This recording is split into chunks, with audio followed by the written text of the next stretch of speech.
ومعنا الآن مسؤول اللجنة الشبابية بحي العزية بمجلس حي العزية. السلام عليكم.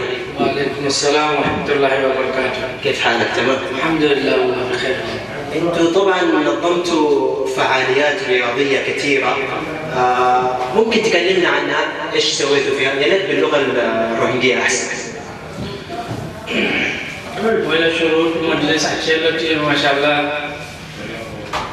أما مجلس بيني تقريبا عن مال اجتماعي من نوع اجتماعي كامي بينك شباب تعاون غري مولا بكل شهريا عقوجي إن شاء الله كل أسبوع كات أسلام تمرين جد أسلام بعض زاغ مدة دنامي ودي خليوي شباب كل تعاون وجه هميو شباب كل تعاون وجه كويس وجدوا تمني شو لازم كل شهر مولا مدة عقبال بته همي كات أسي تمرين بتأسي شباب كل رياضية تمرين جد أسي.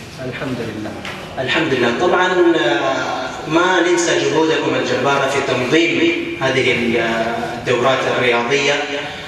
كلمة أخيرة لشباب الجالية.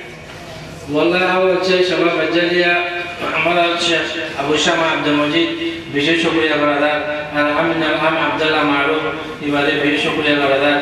أتابع ما إدارة متعلقة موصول الإدارة متعلقة محمد أبو الحاجم ترى بيجي جهود كل بيجي نعم الدنيا مية فايدة بيت ترى بيجي شكرا برادر. ونحن نشكرك من أعماق قلبنا.